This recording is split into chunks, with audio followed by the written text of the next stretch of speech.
In description में basically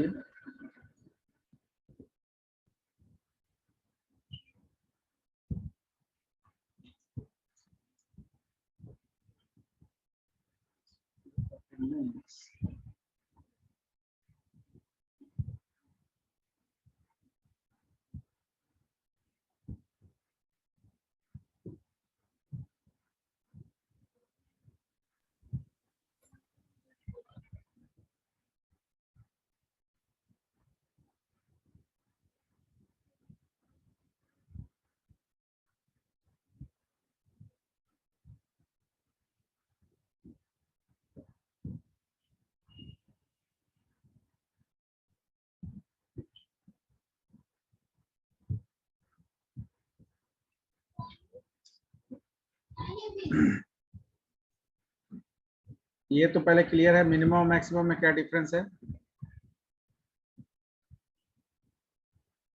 video on रखिए।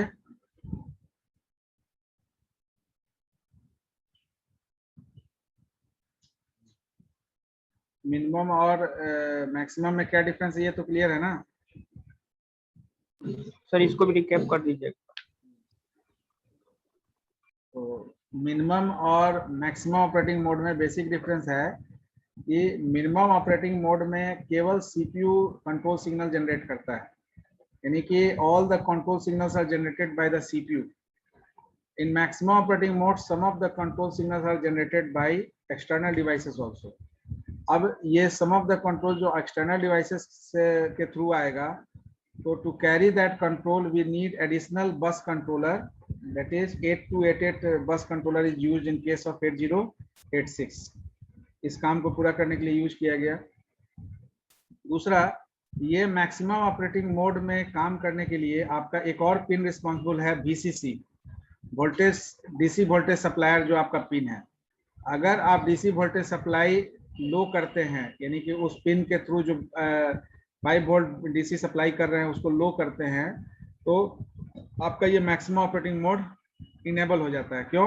क्योंकि आपका जो पिन नंबर 33 है वो लॉजिक 0 में जाता है। लॉजिक 0 में जाने के बाद आपका जो है मिनिमम जो है वो डिजेबल हो जाता है, क्योंकि मिनिमम में 0 असाइन हो जाता है, और मैक्सिमम में आपका जो है कॉम्प्लीमेंट्री पिन है, तो 0 इज कॉम्प्लीमेंटेड एंड गेट 1।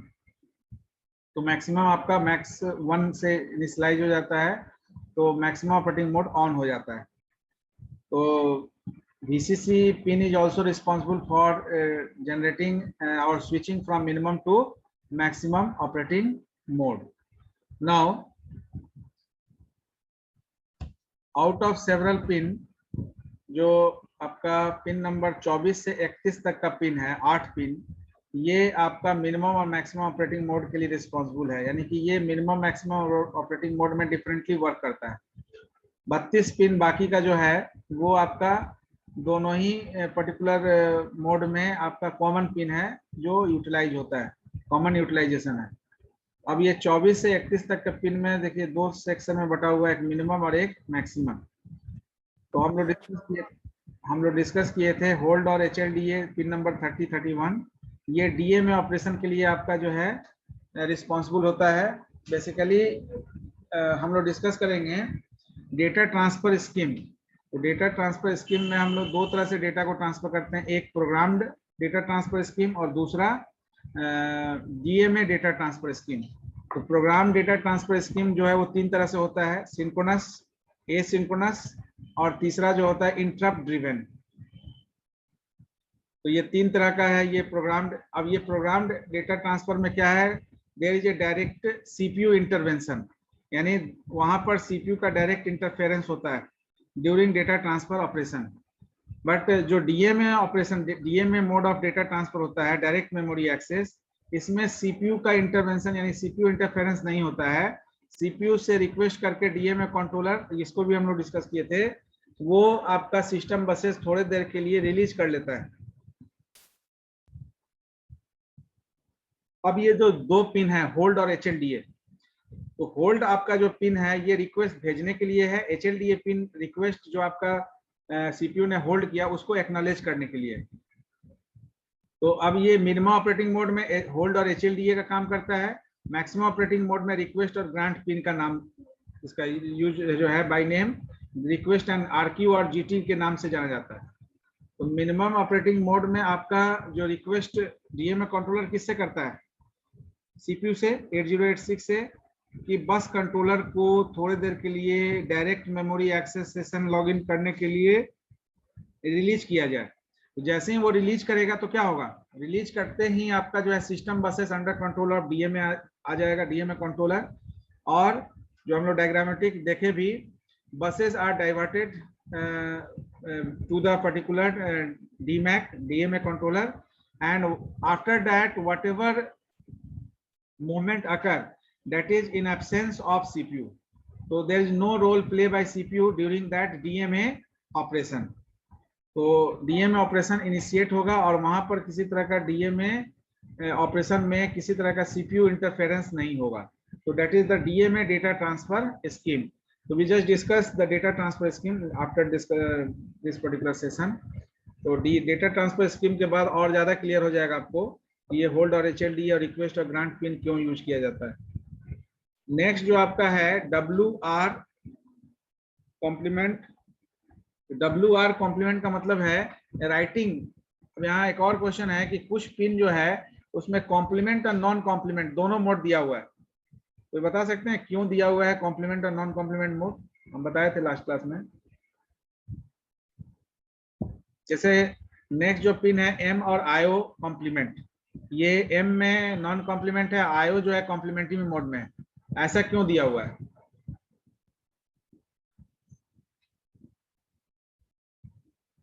बताइए राजेश। नहीं मालूम सर।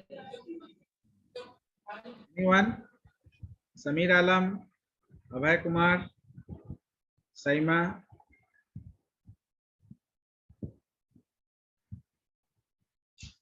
मेरा फ्रेंड सर इसलिए दिया जाता है कि आपका जो उसमें आप कुछ बताए थे। हाँ बताना चाह रहे, बताइए।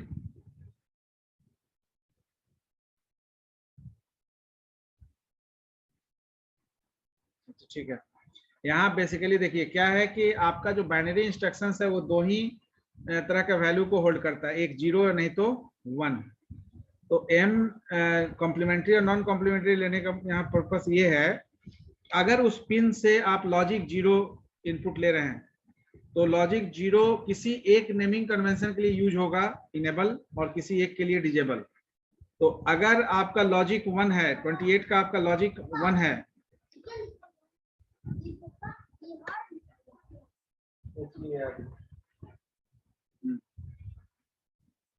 तो उस केस में लॉजिक 1 अगर 28 पिन होगा तो मेमोरी आपका इनेबल्ड होगा, तो उसी समय में IO कॉम्प्लीमेंट है तो IO आपका क्या होगा, डिजेबल होगा।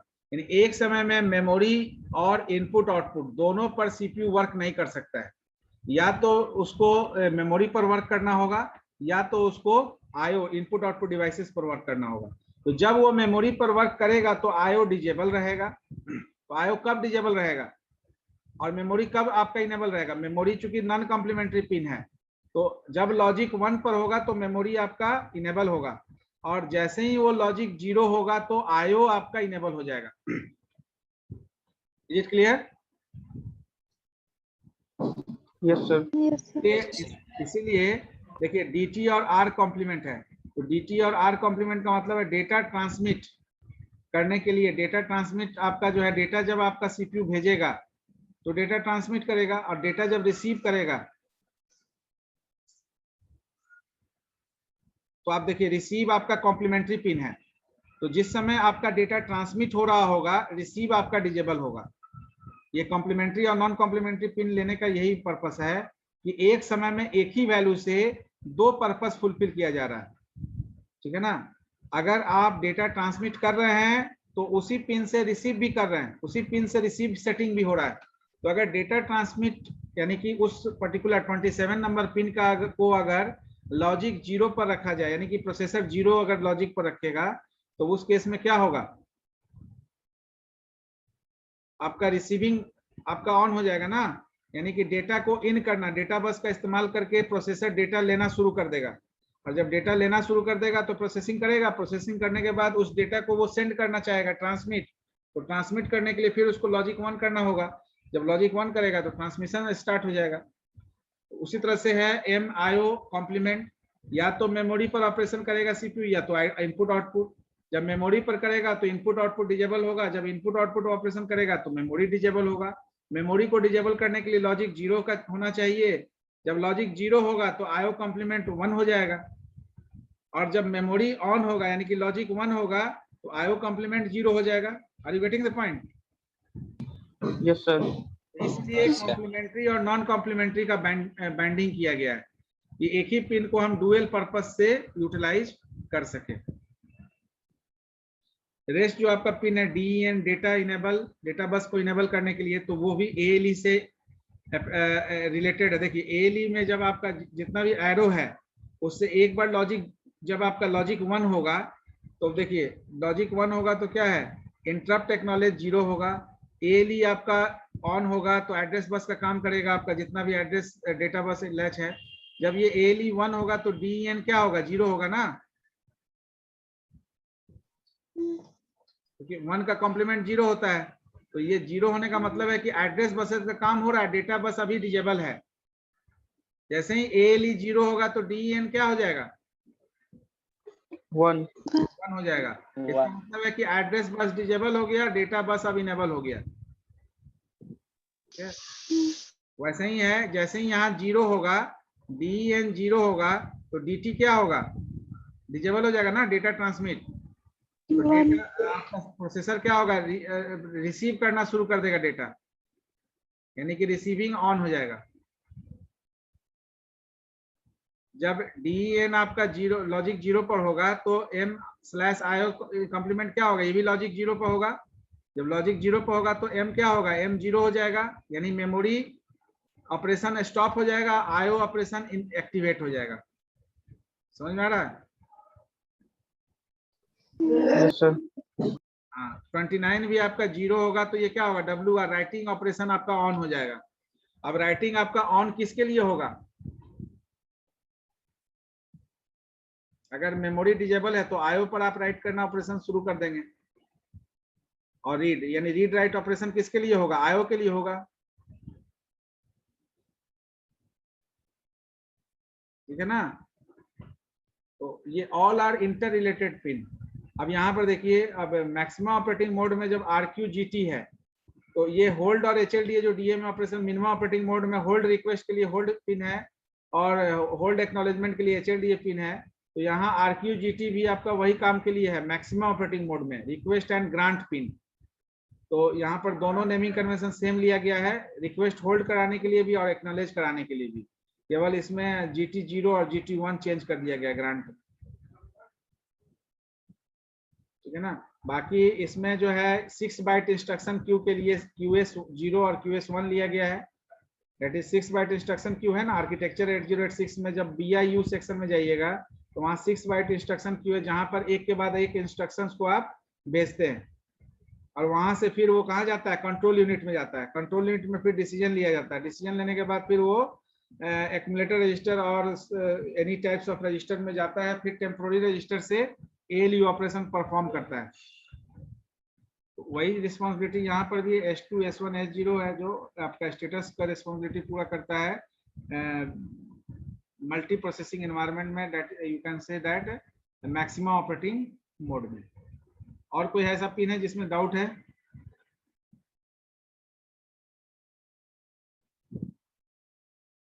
राज वर्मा, इसी चीज को हम सर लोग पिन नंबर 34 बता दीजिए ना। पिन नंबर 34 किसके लिए, मैक्सिमम या मिनिमम? सर दोनों के लिए बता दीजिए। पिन नंबर 34 को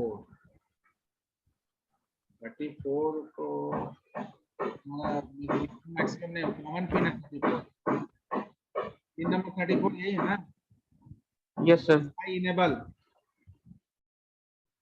बस हाई इनेबल ना? यस सर ये। तो बस हाई इनेबल का मतलब है लॉजिक 0 अगर होगा तो बस हाई इनेबल यहाँ पर डेटा बस से रिलेटेड है। डेटा बस आपका जो हाई ऑर्डर लो ऑर्डर होता है ना, बस हाई इनेबल नहीं डिस्कस किए थे क्या? No sir. Bus high enable जो है ये आपका हाई ऑर्डर बस को इनेबल करने के लिए यूज होता है। जैसे आपका कितना बिट का डेटा बस है 8086 में? 16 बिट। 16 bit sir. 16 बिट में 0 to 7 आपका जो है, ये 0 to 7 आपका जो है लो ऑर्डर डेटा बस है, और 8 to 15 आपका हाई ऑर्डर डेटा बस है। तो हाई ऑर्डर डेटा बस में को इनेबल करने के लिए, यानी कि अगर आपका 8 डेटा बस से वर्क नहीं हो रहा है, तो डेटा ज़्यादा आपको बसेस चाहिए, तो बस हाई इनेबल को आप ऑन करते हैं। बस हाई इनेबल ऑन करने से क्या है कि D8 to D15 डेटा भी रीड राइट ऑपरेशन के लिए ओपन हो जाता है, ठीक है ना। That is the only purpose fulfil by this बस। अदरवाइज आपका स्टेटस बस S7 जो है वो हमें लॉजिक 1 रहेगा, तो S7 आपका यूटिलाइज होगा स्पेसिफिक स्टेटस फ्लैग रजिस्टर के लिए।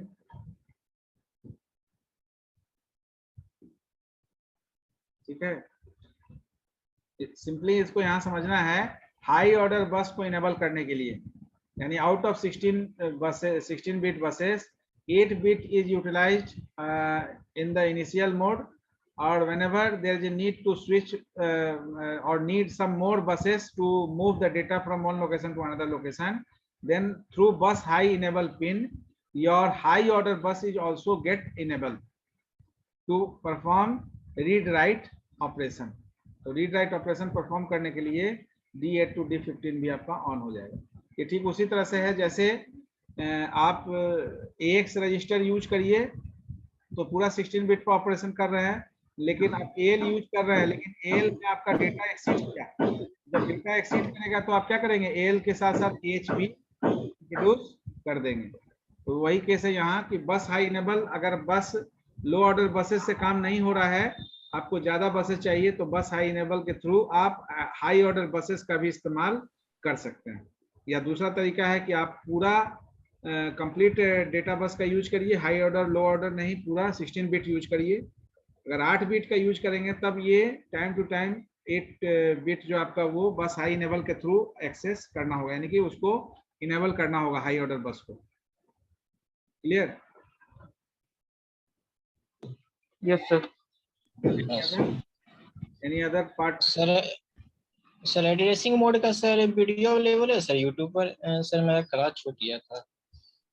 हम डाल दिए हैं आपको, इसका एड्रेसिंग मोड्स का PDF भी डाल दिए हैं। अच्छा, और उसका टेक्स्ट भी डाला हुआ है। PDF तो आपके ग्रुप में सर वो PDF कुछ समझ में पढ़ते कुछ कोड करते ना सर, वैल्यू न्यूमेरिकल टाइप का, वो समझ में नहीं आता सर, पढ़ते थे। एड्रेसिंग मोड्स जो है इंस्ट्रक्शन फॉर्मेट का सेक्शन जो हम लोग डिस्कस किए थे, उसमें आपका मोड फील्ड के लिए हम लोग यूज करते हैं। मोड फील्ड वहाँ ऑप्शनल था। एड्रेसिंग मोड्स हम लोग अगर इंटेल 8086 का बात करें तो इन Intel 8086 addressing modes specify the way through which we can select the operand for operation. तो आप जिस तरीका से ऑपरेंड को सिलेक्ट करते हैं, ऑपरेंड आपका मतलब यहाँ क्या है, डेटा। तो डेटा आपका कहाँ होगा, डेटा आपका किसी मेमोरी लोकेशन या किसी रजिस्टर में होगा। तो जिस तरीका का इस्तेमाल करके आप डेटा को मेमोरी या रजिस्टर से रिट्रीव करते हैं इंस्ट्रक्शन में यूज करने के लिए, उसको हम लोग एड्रेसिंग मोड्स बोलते हैं। ठीक है, अब ये इंटेल 8086 में 8 एड्रेसिंग मोड है टोटल। ये 8 में से 2 कैटेगरी में बटा हुआ, रजिस्टर बेस्ड और मेमोरी बेस्ड। रजिस्टर बेस्ड जहां पर केवल रजिस्टर आपका जो हो या रजिस्टर में ही किसी तरह का वर्कआउट हो, तो रजिस्टर एड्रेसिंग मोड और इमीडिएट एड्रेसिंग मोड। मेमोरी में 6 तरह का है जो हम लोग डिस्कस किए, direct, register based, indexed, base index with displacement. तो इसको हम लोग समझे थे कि रजिस्टर एड्रेसिंग मोड में जैसे हम लोग वहां लिखते थे move R1 R2, now we use the register set of 8086। तो 8086 में जनरल पर्पस रजिस्टर ABCD है, ठीक है ना। अब यहाँ पर रजिस्टर एड्रेसिंग मोड में क्या है कि operand is placed in one of the 16 bit और 8 bit GPR general purpose register. 8 bit और 16 बिट आपका क्या है, ए बी सी डी, ये चार जो रजिस्टर है, एक्यूमुलेटर, बेस, काउंटर और डेटा रजिस्टर, ये चार रजिस्टर जो है 8-8 बिट लो ऑर्डर और हाई ऑर्डर में बटा हुआ है।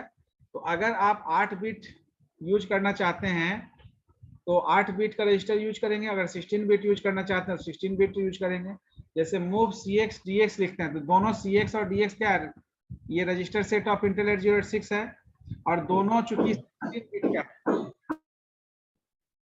CX और DX है, दोनों 16 बिट का है, तो इसको आप बोल सकते हैं कि 16 बिट डिस्प्लेसमेंट यहाँ पे यूज हो रहा है, 16 बिट रजिस्टर यूज हो रहा है। अब अगर आप लिखेंगे ऐड AL BL, इसका मतलब AL भी 8 बिट का है, BL भी 8 बिट का है, इसका मतलब 8 बिट आपका जो रजिस्टर सेट है वो इंस्ट्रक्शन में यूज हो रहा है, लेकिन हो तो रहा है दोनों रजिस्टर के बीच में ही डेटा का मूवमेंट।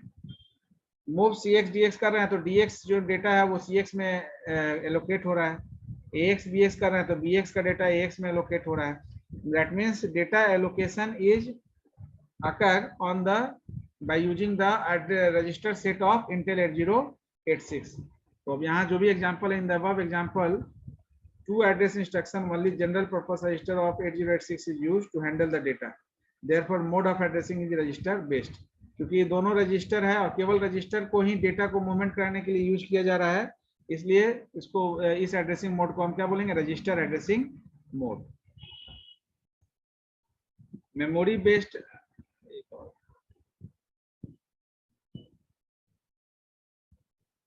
इमीडिएट एड्रेसिंग मोड कहाँ चला गया, ऊपर नीचे चला गया।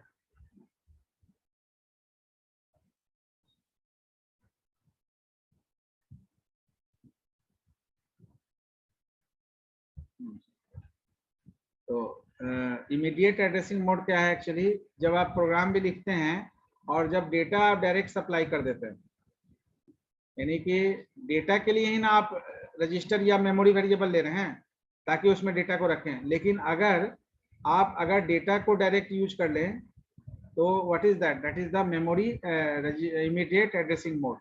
यानी कि अगर आप सी में कोई प्रोग्राम लिख रहे हैं, ए बी वेरिएबल ले रहे हैं, ए बी का वैल्यू इनपुट ले रहे हैं, फिर प्रिंट करा रहे हैं A+B, तो ये A+B आपका ए और बी में कोई वैल्यू होगा उस पर ऑपरेशन हो रहा है। लेकिन अगर हम ए बी नहीं लें, डायरेक्ट लिख दें प्रिंटेड %d 10+20, ये 10+20 क्या, ये इमीडिएट वैल्यू प्रोवाइड किया, जो वैल्यू किसी मेमोरी लोकेशन या रजिस्टर से नहीं आ रहा है। तो इमीडिएट एड्रेसिंग मोड में क्या है कि ऑपरेंड आपका जो है डायरेक्टली प्लेस हो जाता है इंस्ट्रक्शन में।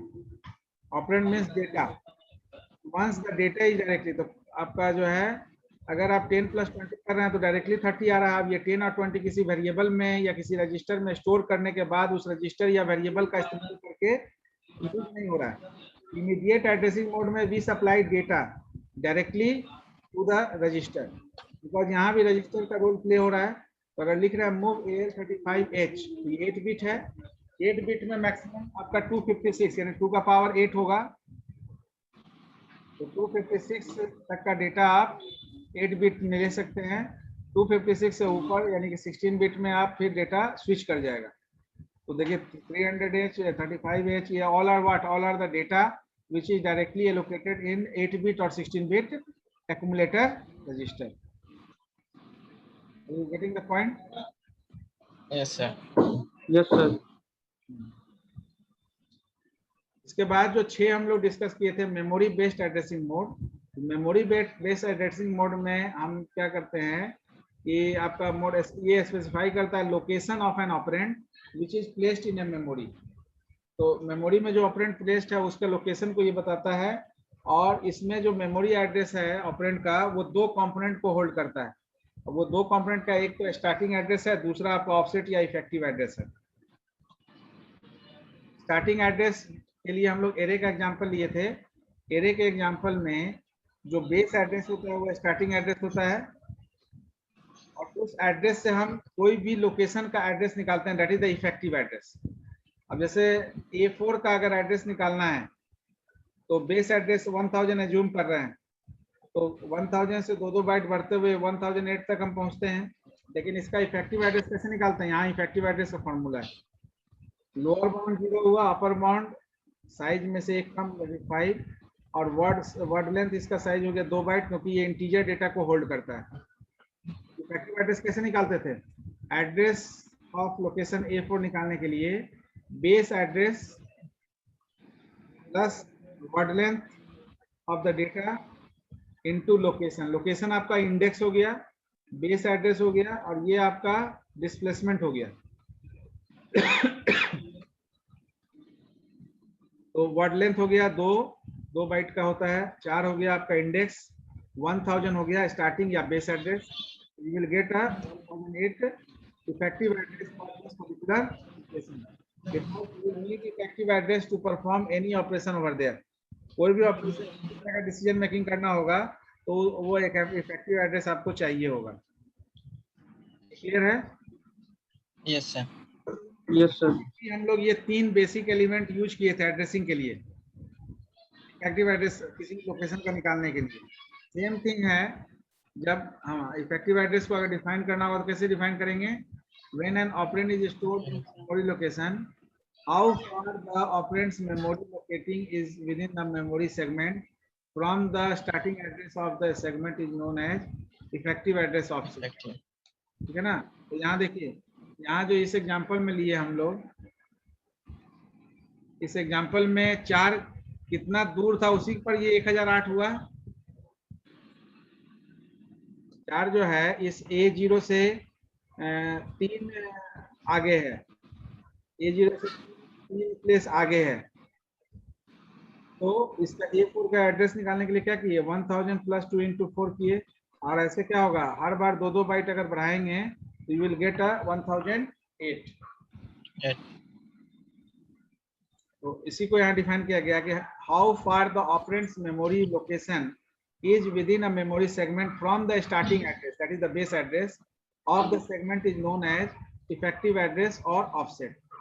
अब ये offset भी कुछ फैक्टर पर डिपेंड करता है। जैसे अभी हम लोग एरे का एग्जांपल लिए तो इसमें आपका offset या effective address जो है किस किस फैक्टर पर काम किया?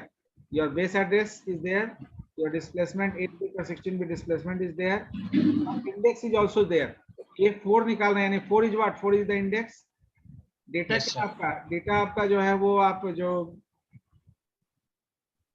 वर्ड लेंथ का डेटा एलोकेट होता है, तो वर्ड लेंथ आप इंटीजर का है, वर्ड लेंथ 2 बाइट, फ्लोट का है 4 बाइट, ठीक है ना? उसी तरह से लॉन्ग का है 4 बाइट, डबल का है 8 बाइट। तो वो ऑल आर द यूज। अब इसमें कोई भी ऑफसेट को डिटरमाइन करना है कि वो उसमें कौन कौन सा एलिमेंट होगा, तो वो एलिमेंट वही है जो अभी हम लोग देखे। यहाँ जो हम लोग देखे बेस, इंडेक्स और डिस्प्लेसमेंट, तो यहाँ दूसरे तरह से देखे बेस एड्रेस से देखे इंडेक्स A4 लोकेशन का 4 लोकेशन जो इंडेक्स का काम किया, डिस्प्लेसमेंट यानी कि आपका ये जो वर्ड लेंथ है, कितने वर्ड लेंथ का आपका डेटा ये होल्ड कर रहा है, दैट इज द डिस्प्लेसमेंट। तो वर्ड W का वैल्यू 2 बाइट है, क्यों? क्योंकि ये इंटीजर डेटा को होल्ड कर रहा है। Yes sir. तो इसी तरह से इफेक्टिव एड्रेस निकालने के लिए भी 3 एड्रेसिंग एलिमेंट का कॉम्बिनेशन यूज होता है, यानी कि an offset is determined by adding any combination of 3 address elements. इसमें से कोई भी 3 एड्रेस एलिमेंट का कॉम्बिनेशन से आप इफेक्टिव एड्रेस जनरेट करते हैं। ये तीनों पॉइंट हम लोग क्लियर कर लेते हैं। तीनों पॉइंट क्या है? डिस्प्लेसमेंट का मतलब इट इज एन 8-bit और 16-bit immediately value given in the instruction, क्योंकि वहां पर इंस्ट्रक्शन में डायरेक्टली वैल्यू दिए थे। बेस क्या है? It is the contents of the base register. 8086 में 2 बेस रजिस्टर BX और BP। इंडेक्स रजिस्टर भी है, इट इज BP। हाँ, it is the index register और what is it is the contents of the index register, that is SI और DI। तो अब ये 3 तरह का एड्रेसिंग एलिमेंट है जो आपके इफेक्टिव एड्रेस को चेंज कर सकता है, यानी कि चेंजिंग के लिए हम लोग यूज करेंगे।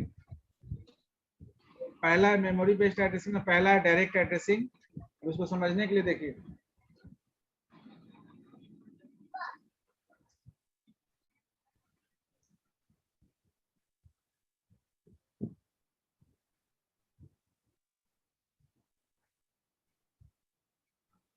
देखिए समझिए, एक आपका कोई वेरिएबल है, सपोज करो इंटीजर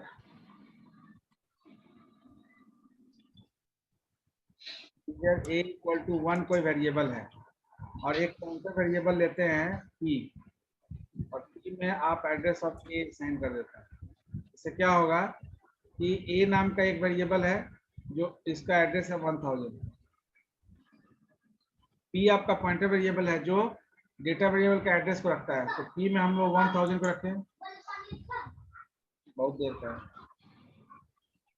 तो अब ये जब आपका डायरेक्ट एड्रेसिंग मोड में क्या होगा कि हमको अगर 1 पर कोई काम करना है तो हम इस 1000 को यहाँ असाइन कर देंगे।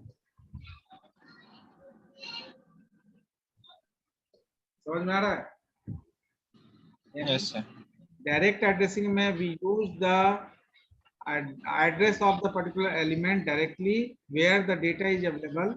तो हम 1 को नहीं भेजे यहाँ 1000 भेज दिए, तो 1000 is the address of pointer, pointer hold the address of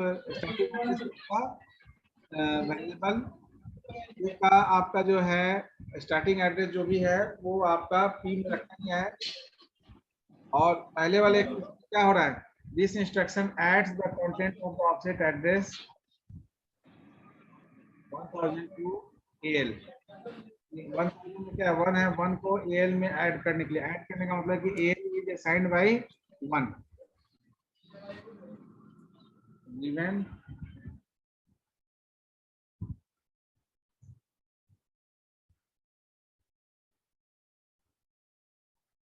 the operand is placed at the given offset 1000 within the given data segment DS ना।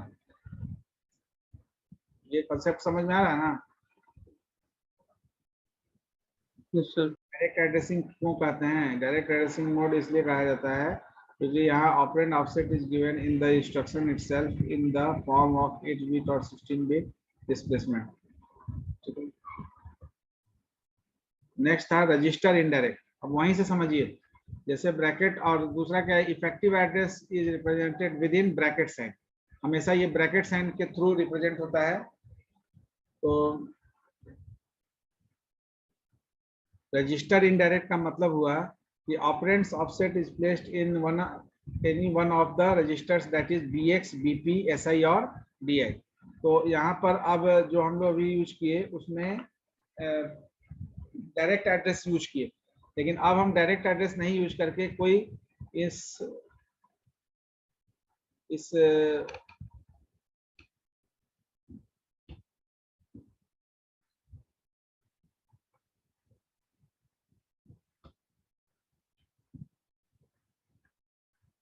BX और BP।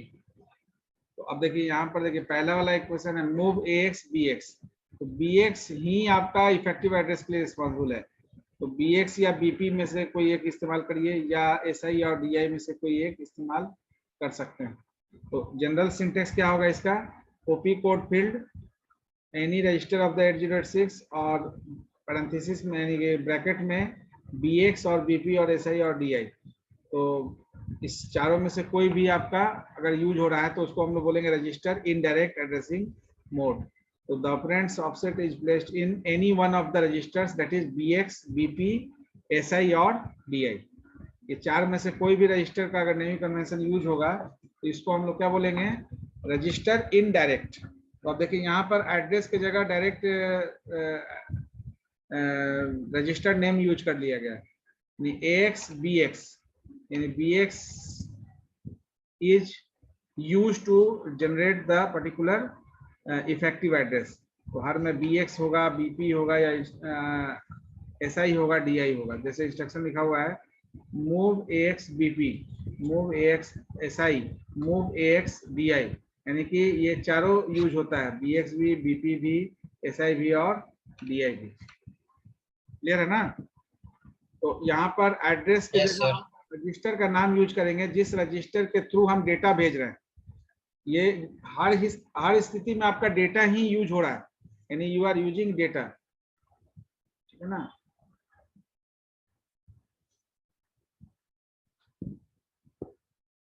फिर हम लोग डिस्कस किए बेस्ड एड्रेसिंग मोड।